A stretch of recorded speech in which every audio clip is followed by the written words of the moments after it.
Ya, ocupamos nuestro lugar, que vamos a recibir la mesa que Dios ha preparado hoy para nosotros. La Biblia enseña en el Salmo 23 que el Señor adereza, prepara mesa delante de nosotros en presencia de nuestros angustiadores. Yo pregunto, ¿qué te angustia hoy? Olvídate, come de la mesa del Señor. Él tiene un manjar precioso para nosotros. Él nos habla a través de su palabra, utilizándonos a nosotros. Nosotros, como alguien ha dicho, somos simples vasijas de barro, pero Dios nos utiliza para llevar el mensaje de salvación al mundo, a este mundo tan necesitado. Vivimos en un mundo muy preocupado por el yo, por el ego, y poco preocupado por los demás, pero nuestro enfoque es muy distinto como cristianos. Nuestro verdadero compromiso tiene que estar enfocado a los demás. Cuando tú oras por alguien, estás haciéndole el mejor regalo que puedes hacerle. Cuando alguien ora por ti, es el mejor regalo que te pueden hacer, ¿verdad?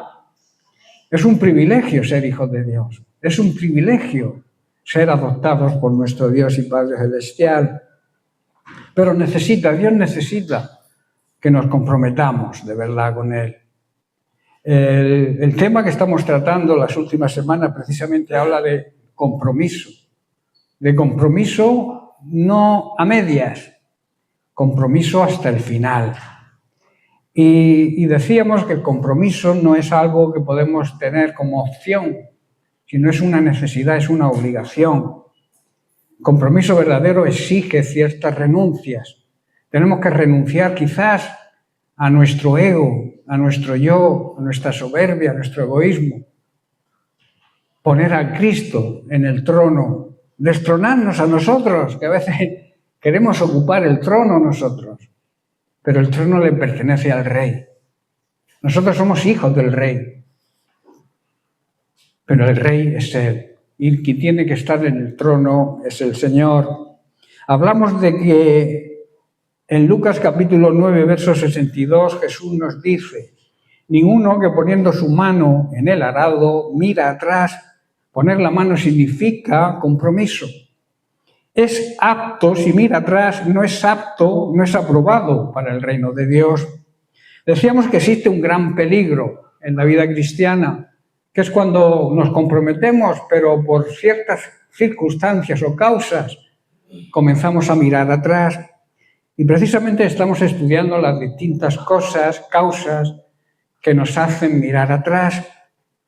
Mirar atrás, en primer lugar, es dudar de tu llamado.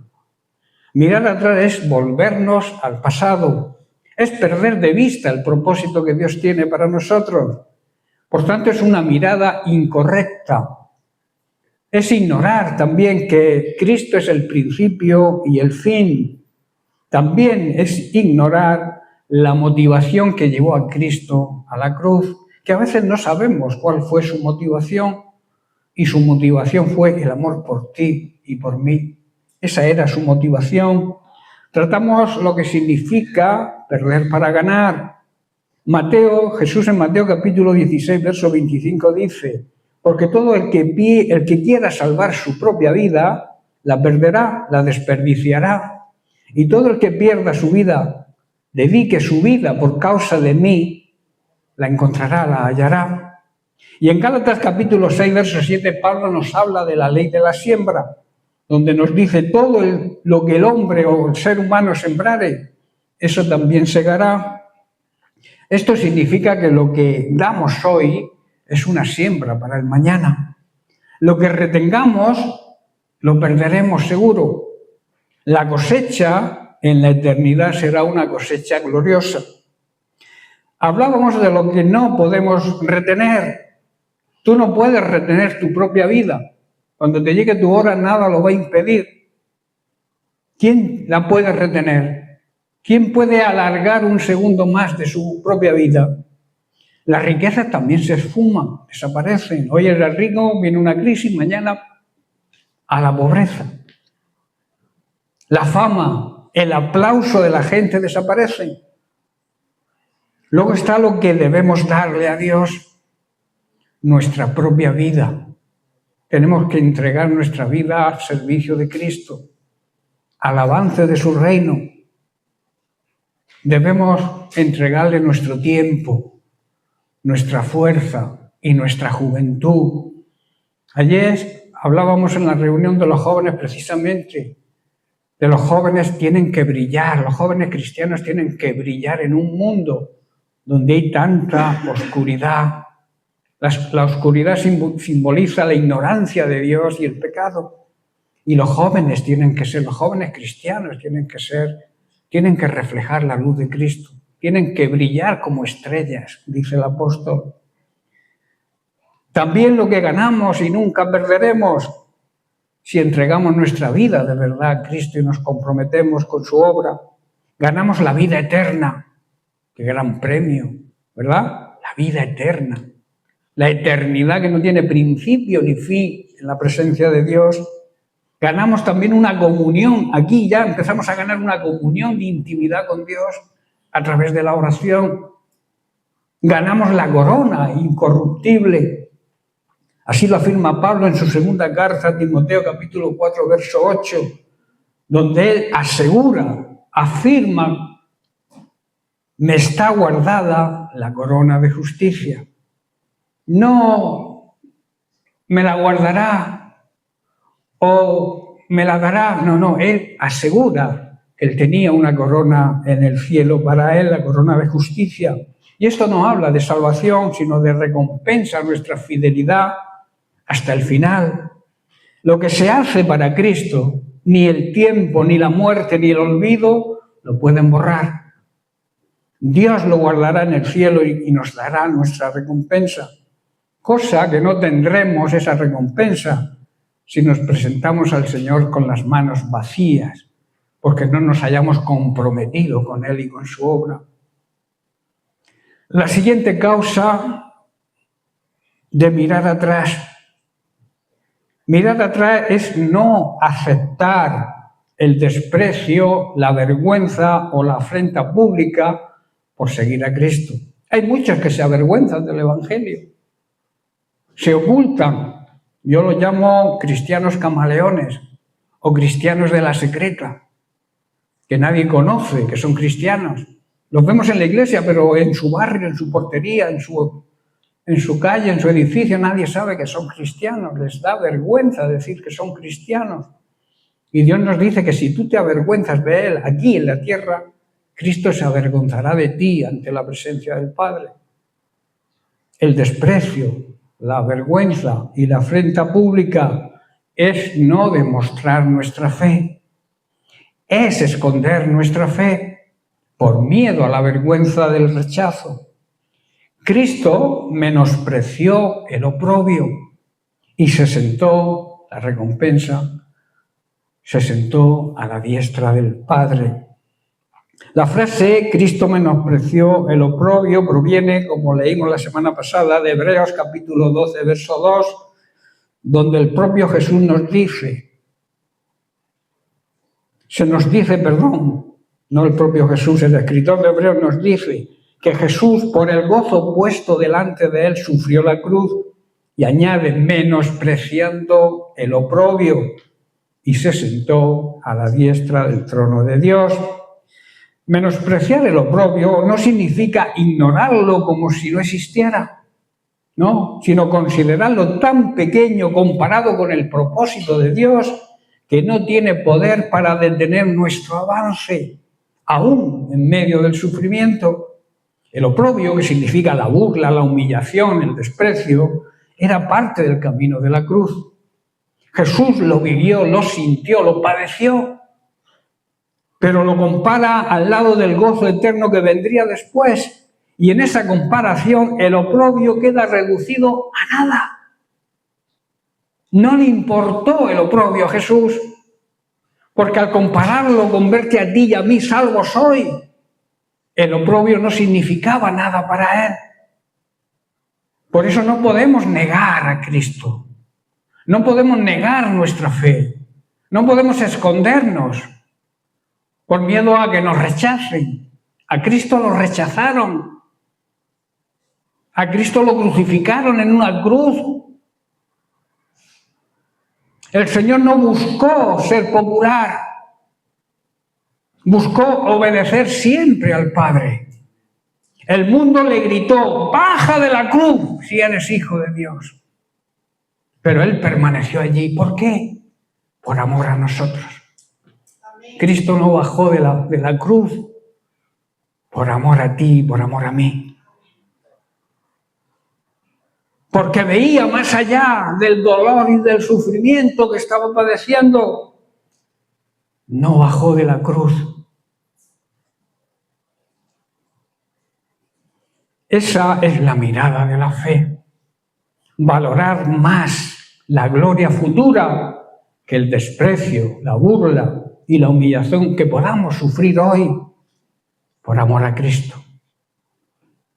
El creyente verdadero debe aprender que seguir a Cristo nos traerá tarde o temprano oprobio. Tenemos que saberlo, que se burlarán de nosotros, nos humillarán, nos despreciarán por ser cristianos. Pero si tenemos nuestros ojos puestos en Jesús, el peso de esa humillación será como una pequeña cosa comparada con la eternidad que nos espera en la presencia de Dios. La cruz no solo era dolorosa, hermanos, era vergonzosa, era una afrenta pública, era la muerte reservada a los peores criminales. Pero Cristo despreció esa vergüenza. Cristo no la consideró digna de prestarle atención. Su mirada estaba en la voluntad del Padre y en el fruto eterno de su obediencia, la salvación de millones de almas. Cuando el mundo se burle de nuestra fe, cuando seamos despreciados por seguir a Jesús, no nos detengamos en el compromiso con el Señor y su obra y sigamos hasta el fin. Debemos hacer como Jesús hizo, menospreciar el oprobio. Lo que ahora parece una deshonra, en el cielo será una corona de gloria. Cuando hablamos de la corona de gloria, no hablamos de algo de este mundo, hermanos. No es un trofeo de oro ni de plata. Tampoco es una medalla humana. Es algo celestial, es algo eterno y glorioso, reservado solo para aquellos que nos mantengamos fieles en nuestro compromiso hasta el final. ¿Qué significa mantenerse fiel? Fidelidad significa constancia, firmeza y una fe verdadera en lo que uno cree, en lo que uno promete y en lo que uno ama. Ser fieles cuando prometemos algo. Promete, o sea, cumple lo que prometes y si no, no lo prometas. Cree, ama, como Dios quiere que amemos. El cumplir la palabra de Dios que nos ha dado, aunque nos cueste. Significa el no abandonar el camino. Permanecer cuando otros se van. Nosotros permanecemos hasta el final. Hay muchos que se van, que abandonan a mitad del camino. No te preocupes. Ora por ello, pero tú sigue firme en tu caminar. Que no te afecte el que alguien abandone a mitad del camino. Debemos entender, en primer lugar, en cuanto a la fidelidad, que Dios es fiel. En 1 Corintios capítulo 1, verso 9, Pablo dice: fiel es Dios, por el cual fuisteis llamados a la comunión con su Hijo Jesucristo nuestro Señor. Dios promete, nos promete que nos ayudará a mantenernos firmes hasta el final. Pero la decisión es nuestra, Él nos ayuda. Pero tú tienes que dar pasos de fe. Tú tienes que empezar a caminar y el Señor te va a ayudar. Para que estemos libres de toda culpa el día que nuestro Señor Jesucristo regrese. Y Dios lo hará porque Él es fiel para hacer lo que dice y nos invita a que tengamos comunión con su Hijo, con Jesucristo, nuestro Señor y Salvador. Dios nunca falla, Dios nunca miente. No es un ser humano para fallar o para mentir como lo hacemos nosotros. Cuando Él promete, cumple. Y aunque nosotros cambiemos, no seamos fieles, Él permanece fiel sin dormirse.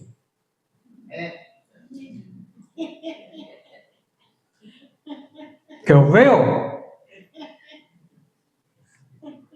Esa es la base de la fidelidad. Él es fiel y nosotros debemos aprender a ser fieles como Él es.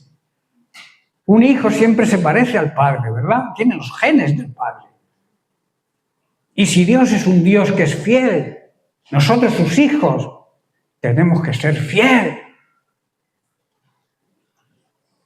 Fidelidad significa permanecer hasta el final.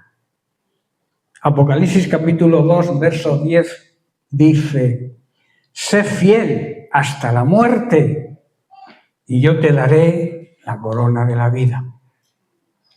Para que Dios te dé la corona de la vida, tienes que ser fiel hasta el final. Si permanecemos fieles incluso cuando nos enfrentemos a la muerte, Dios nos dará la corona de la vida, nos dará vida eterna.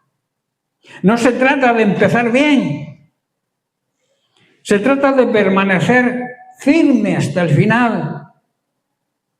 Se trata de ser fieles aunque vengan pruebas, críticas, persecución, soledad o quizá cansancio. A veces nos cansamos. Cristo no se cansó en el camino hacia la cruz. Cayó varias veces, pero se levantó por amor a nosotros. Él estaba cansado, seguro, físicamente, pero no se rindió jamás, porque veía el fruto de su sacrificio. Se trata de no vender tu fe por comodidad ni por fama. Recordad que Esaú vendió los derechos y privilegios de su primogenitura por un plato de lentejas. Hoy en día hay muchos platos de lentejas espirituales que a veces los llamados cristianos venden sus privilegios de ser hijos por comer la basura del mundo.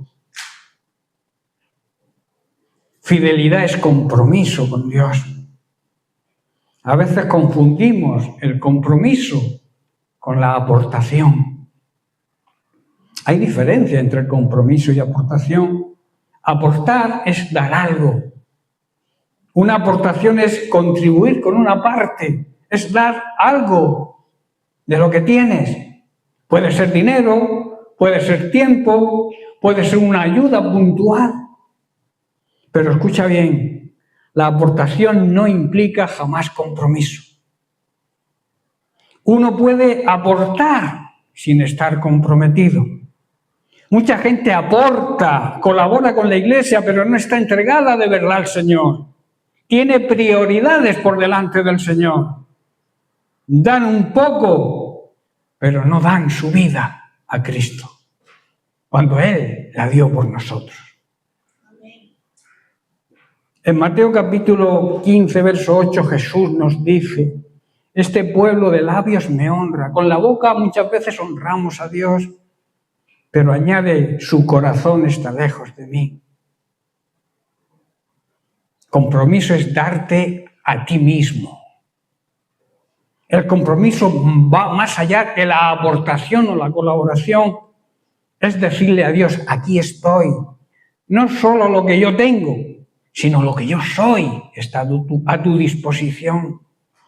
No es dar de vez en cuando, es vivir para Él todos los días de nuestra vida. Pablo en Romanos 12:1 nos dice: os ruego por las misericordias de Dios que presentéis vuestros cuerpos en sacrificio vivo, que nuestra entrega sea real y auténtica, que sea una vivencia en nuestra vida. Estar dispuestos a entregar nuestra vida, a dedicar nuestra vida a servir a Dios. El que está comprometido no pregunta cuánto puede dar, pregunta cuánto puede entregarse. No se va, no abandona cuando hay dificultades. No sirve por emoción, sino sirve por convicción, porque está convencido a quien sirve. Una gallina puede hacer una aportación, ¿verdad? Pone un huevo, lo aporta. Pero un cerdo cuando da un jamón, se da por entero, ¿verdad? Da su propia vida. Eso es compromiso, eso es entrega, eso es morir por la causa. Aportar es dar algo, comprometerse es darse por entero, es dedicar nuestra vida completa a servir a Dios y despreocúpate de tu necesidad, Dios la va a cubrir. Hay una gran promesa de Dios y Dios no miente, Dios no deja de cumplir sus promesas cuando nosotros hacemos nuestra parte. Ocúpate del reino de Dios y su justicia y despreocúpate de tu necesidad que Él la va a cubrir.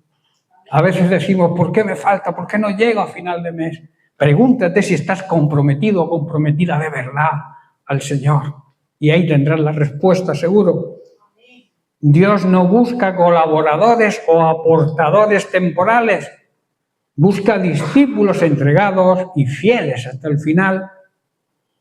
El reino no se edifica con unas cuantas monedas que echamos los domingos en la ofrenda. No. Sino con vidas dispuestas y comprometidas de verdad. No seamos alguien que solo aporta, seamos alguien comprometido con Cristo hasta el final. En Lucas capítulo 9, verso 23, Jesús nos dice, el que quiera venir en pos de mí, niéguese a sí mismo, tome su cruz cada día, todos los días, y sígame. Si alguno quiere ser seguidor de Cristo, tiene que abandonar su manera egoísta de vivir, tomar su cruz, crucificar y hacer morir su ego cada día y seguirle, imitar a Jesucristo. Tenemos que olvidarnos de hacer lo que queremos y empezar a hacer lo que Dios quiere que hagamos. Empezar a vivir para el avance del reino de Dios con nuestro compromiso. Tenemos que estar siempre dispuestos a morir y hacer lo que Dios nos manda. No lo que nos gusta hacer, que a veces es lo que hacemos.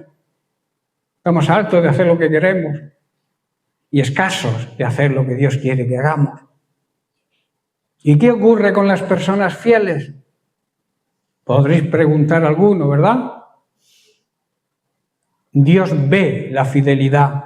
Y aunque el mundo no premia a los fieles, a las personas fieles, el mundo no las premia. Incluso se vanagloria de las infidelidades. Se presume de ser infiel. Dios sí que lo hace. Dios premia la fidelidad. Que podamos oír las palabras del Señor. Bien, buen siervo y fiel. Entra en el gozo de tu Señor. Pasa a disfrutar de la presencia de Dios. Que no nos digan, no os conozco, nunca tuviste relación verdadera conmigo, no os conocí. Esa palabra conocer significa lo mismo que tener relaciones, el esposo con la esposa, intimidad. No habéis tenido intimidad conmigo, por eso no os conozco. Aunque prediquéis, aunque hagáis milagros en mi nombre, no os conozco, apartaos de mí. Que no nos diga el Señor eso, sino que nos diga, bien, buen siervo y fiel has sido, disfruta de mi presencia. La fidelidad es la marca, la señal del verdadero creyente. El cielo no es para los más rápidos, sino para los más fieles. Permanece, persevera, sé fiel aunque te cueste. Porque el que es fiel será coronado por el Rey de la Gloria. La corona de gloria es una recompensa, un premio, un galardón que Dios promete a aquellos que le sirven con fidelidad. Esta recompensa es para todos. Pero el apóstol Pedro hace una mención especial para los pastores, ancianos y líderes espirituales que guían al rebaño con amor, con humildad y con su ejemplo. Pedro da una palabra para los ancianos de la iglesia. Ancianos significan los pastores y los líderes espirituales. Dice, cuiden del rebaño que Dios les ha encomendado. Háganlo con gusto, no de mala gana, ni por beneficio personal que pueden obtener de ello. Hay algunos que se dedican, que viven del Evangelio, no viven para el Evangelio. Por eso dice, ni por el beneficio personal que puedan obtener, sino porque están deseosos de servir y de agradar a Dios. Y también dice, no abusen de la autoridad que tienen sobre los que están a su cargo, porque no es la autoridad nuestra, es la autoridad de Dios, delegada en ellos, sino que debéis guiarlos con un buen ejemplo.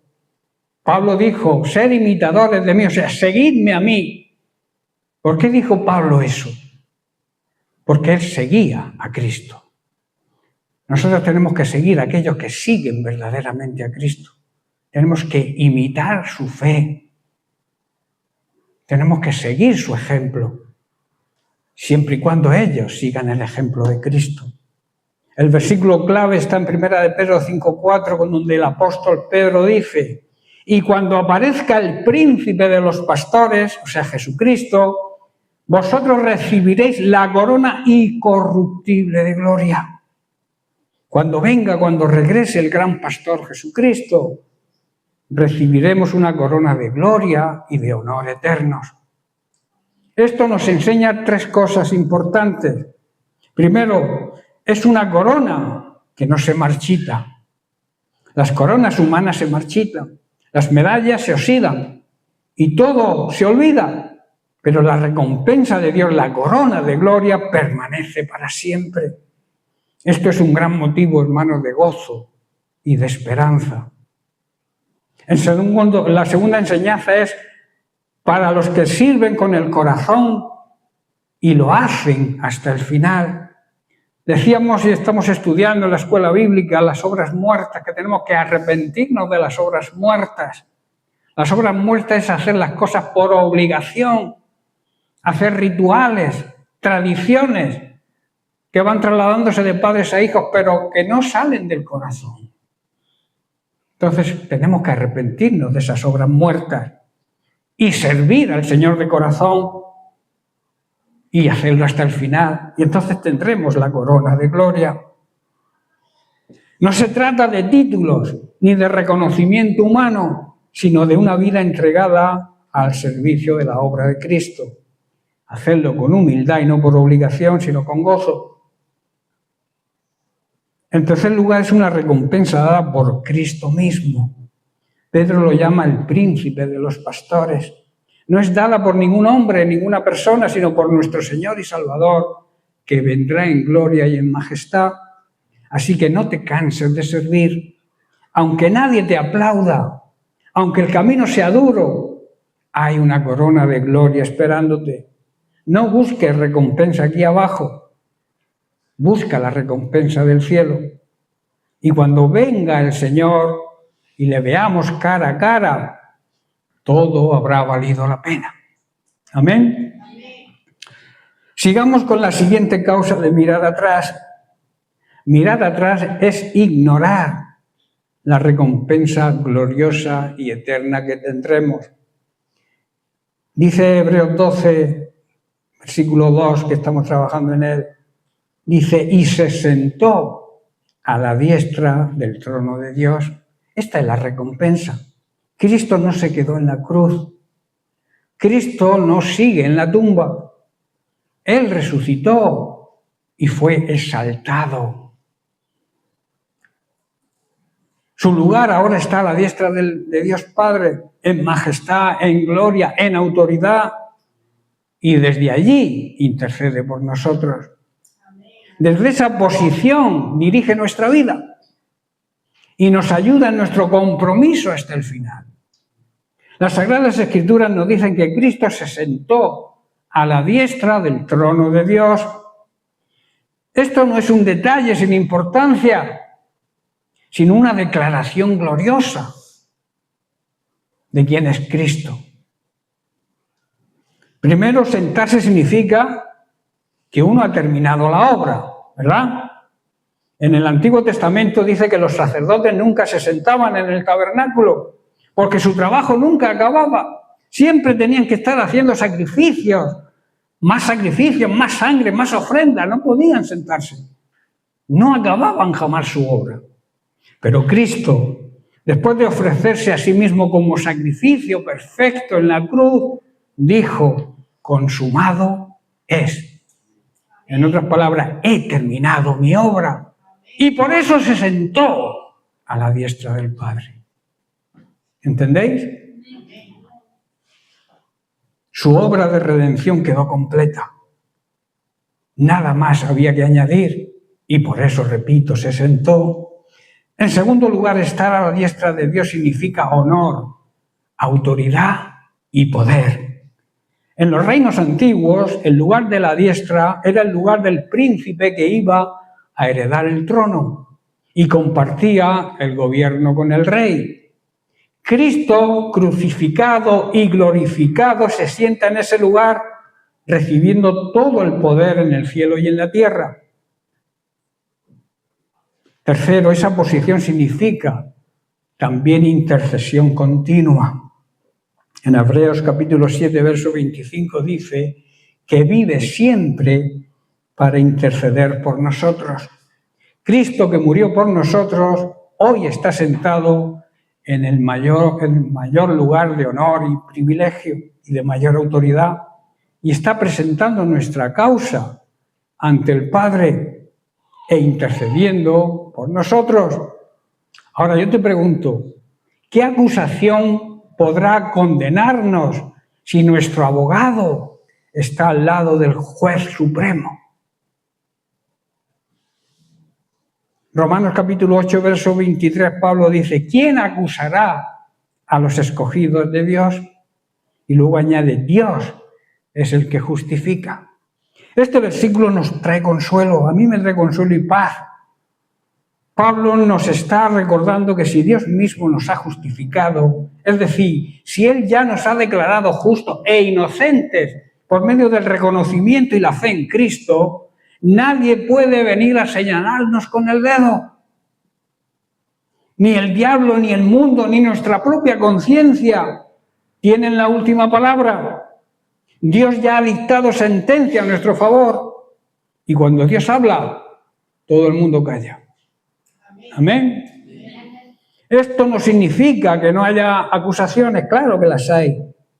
Pero sí significa que ninguna de ellas tiene ningún peso delante del trono de Dios, porque Cristo ya pagó por todo. Así que si estamos en Cristo, que esa es la clave, permanecer en Cristo, estar unidos a Cristo, recibir la savia de Cristo. Él dijo, yo soy la vid, vosotros los sarmientos. Separados de mí nada podéis hacer, pero unidos a Él tenemos su poder, su autoridad. Así que, repito, si estamos en Cristo, tenemos que descansar, porque Él nos justificó ante el Dios Todopoderoso. Y nadie puede revocar las decisiones de Dios. Nadie se puede atrever a acusarnos a nosotros, a quien Dios ha elegido para sí. Nadie, porque Dios mismo nos puso en una relación correcta con Él mismo a través de su Hijo Jesucristo. Cristo sentado a la diestra del trono de Dios es la seguridad de todo creyente. Su obra es perfecta. Su autoridad es la máxima. Su intercesión es constante. Nunca cesa, lo hemos leído, nunca cesa de interceder por nosotros. Así que aunque la tierra tiemble y la gente dude, nosotros los creyentes verdaderos descansamos en esa verdad. Cristo reina, Cristo intercede, Cristo volverá y estamos de su lado, ¿verdad? Hay una esperanza. Si estás luchando y estás corriendo, no te desanimes, sigue adelante. Nuestro Señor y Salvador Jesucristo venció y está reinando. Y nosotros, hay una gran promesa bíblica, reinaremos con Él. Este versículo no es una frase bonita, sino una consigna, una estrategia para nuestra guerra espiritual. Por eso tenemos que poner los ojos en Jesús. No pongas los ojos en las críticas. No pongas los ojos en la gente que murmura de ti, que te maldice, que habla mal de ti. No pongas los ojos en ellos. Si no te vas a desmoronar. No pongas los ojos en ti mismo tampoco.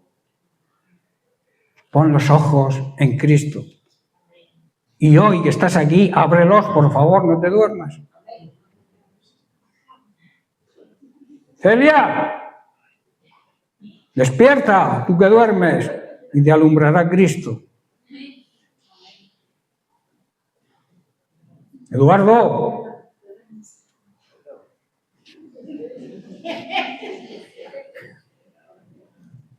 Cuando lo que este mundo ofrece nos deslumbre, cuando el diablo nos tiente a pecar, cuando las pruebas debiliten nuestra fe, ¿a quién debemos mirar? A Cristo. Debemos mirar lo que sucedió en una cruz hace más de 2000 años. No nos olvidemos, aunque pase el tiempo, de lo que ocurrió en esa cruz. El mérito no está en la cruz. La cruz es una herramienta, un arma de muerte. Lo importante es mirar a Cristo y lo que sucedió en esa cruz. Cuando nos convertimos, Él empezó en nosotros la fe. Cuando tú te conviertes al Señor, el Señor deposita una medida de fe en ti. Él la va a perfeccionar, la empezará y terminará la obra si tú estás dispuesto a que esa fe crezca, a desarrollar tu fe. Él sufrió por nosotros, venció por nosotros y ahora reina e intercede por nosotros. Es un gran privilegio que tenemos. A veces no valoramos porque no nos paramos a mirar con detenimiento, discernir, profundizar en las palabras de Dios y darnos cuenta de lo que significan las promesas que Dios nos hace. Él sufrió por nosotros, venció por nosotros. Su victoria es mi victoria y la tuya. Y ahora reina e intercede por nosotros y nosotros reinaremos con Él. No miremos al suelo, que a veces tropezamos porque vamos mirando al suelo. No miremos a las personas. Levantemos los ojos al cielo y pongámoslos en aquel que nunca falla, que no cambia y que no nos deja jamás. Seguir a Cristo es una decisión que nos compromete, que nos exige un compromiso y una rendición total y hasta el final. En Lucas capítulo 14, versículo 26, Jesús, el mismo Jesús nos dice: si alguno viene a mí y no aborrece a su padre y madre y mujer e hijos y hermanos y hermanas y aún también su propia vida, no puede ser mi discípulo. Este versículo suena fuerte, ¿verdad? Pero Jesús no está enseñando a odiar en el sentido literal. No está enseñando eso. Él está usando un lenguaje enfático para mostrarnos una verdad profunda. Seguir a Cristo exige prioridad total.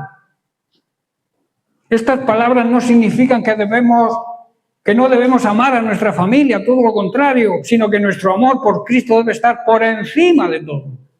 Esto habla de compromiso total. Aborrecer aquí significa poner en segundo lugar. Cuando dice aborrecer a tu padre es poner en segundo lugar a tu padre, a tu madre, a tus hermanos, a tus hermanas, porque Cristo tiene que ocupar el primer lugar en nuestra vida. Jesús no está pidiendo que rechacemos a nuestra familia ni que despreciemos nuestra vida. Lo que está diciendo es que nada ni nadie puede ocupar el lugar que solo le pertenece a Cristo. Cristo no quiere discipulados o discípulos a medias. No quiere un corazón dividido. Si Él no es el primero, no es nada para nosotros. ¿Debemos amar a nuestros padres? Claro que sí, rotundamente debemos amarlos. ¿Debemos amar a nuestros hijos? Por supuesto que debemos amarlos. Y a toda nuestra familia. Debemos amar incluso a nuestros enemigos. El Señor nos enseña, ¿verdad? ¿Cómo vamos a odiar a nuestra familia? Pero si algún efecto humano, hermanos, si algún sentimiento impide obedecer al Señor, entonces hemos puesto a alguien por encima de Dios. Y eso, en este caso, se llama idolatría emocional y es muy peligrosa. Jesús dice y añade algo más, dice, y aún su propia vida. Es decir, ni siquiera nosotros mismos podemos estorbar el camino de nuestro discipulado. Seguir a Cristo implica negarse, morir al yo, tomar la cruz cada día que leímos. Esto conlleva una gran recompensa y una gloriosa recompensa. Cristo no nos va a pedir algo que Él no haya hecho. Si Él sufrió, no te quejes del sufrimiento. A veces se predica por ahí el evangelio aguado. Hay una secta que dice, para de sufrir. Jesús no paró de sufrir. Se entregó completamente, dio hasta la última gota de su sangre. ¿Y yo tengo que parar de sufrir?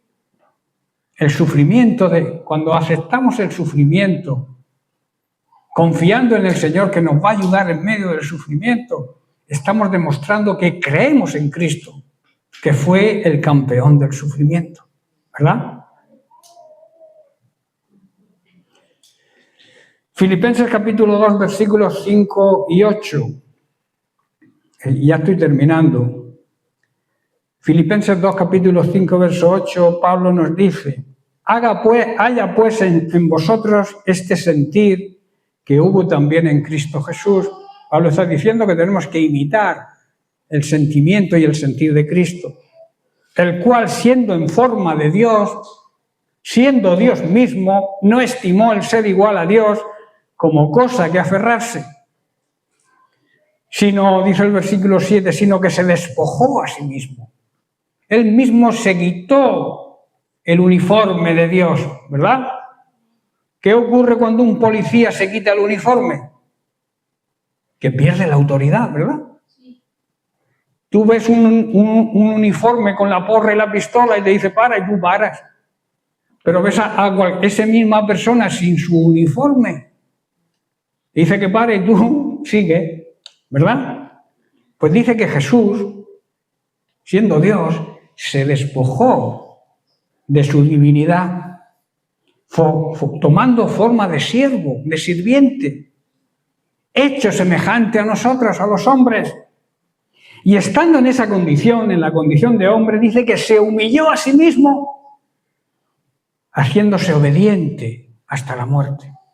Y la muerte más horrenda, la muerte de cruz. Él dejó el cielo, hermanos, renunció a su gloria, renunció a los derechos de su divinidad y dio su vida por nosotros. Si Cristo hizo todo esto por nosotros, ¿no es justo que Él tenga el primer lugar en nuestra vida? Pregunto, si Él hizo todo lo que hizo por nosotros, ¿no se merece que lo pongamos en el primer lugar de nuestra vida? Que Él sea la prioridad nuestra. Ser discípulo cuesta, pero tenemos la recompensa de la vida eterna. Pero el no seguirle cuesta mucho más. Perdemos esa vida eterna y ganamos la condenación eterna, el infierno. Ser discípulo nos cuesta, ¿verdad? Pero hay que pagar un gran precio si no somos sus discípulos. Porque nos condenamos. Nos vamos al infierno. Así de claro. Quizá a veces parezca duro lo que la palabra de Dios dice, pero es que es la realidad. Dios habla del infierno y del pecado porque no quiere que pequemos para no ir al infierno. Dios quiere que vivamos en la santidad que requiere. Dios nos exige santidad, apartados de toda contaminación mundana, apartados de toda inmundicia y dedicados a servir a Dios. Eso nos exige el Señor a cambio de lo que ya hizo por nosotros. El verdadero cristiano no solo debe aportar, no solo debe contribuir, debe entregarse, debe comprometerse hasta el final. Porque Cristo se lo merece. El joven rico, y termino con esto, el joven rico quería seguir a Jesús, ¿verdad? Pero no quiso dejar su riqueza. No entendió que el verdadero tesoro estaba delante de él, que era Cristo. No se dio cuenta de que el verdadero tesoro estaba hablando con él y le estaba marcando el camino a seguir.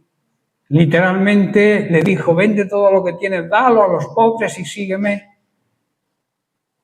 No es que nos está diciendo a nosotros que lo vendamos todo y nos vayamos a las misiones.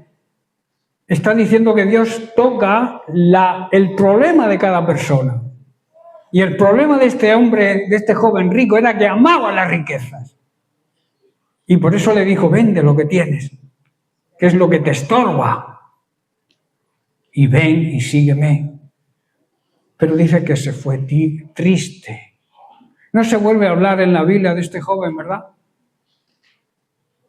Su falta de compromiso lo dejó triste y vacío. Que no nos ocurra a nosotros lo mismo. Que cuando el Señor nos diga algo, le pongamos en primer lugar.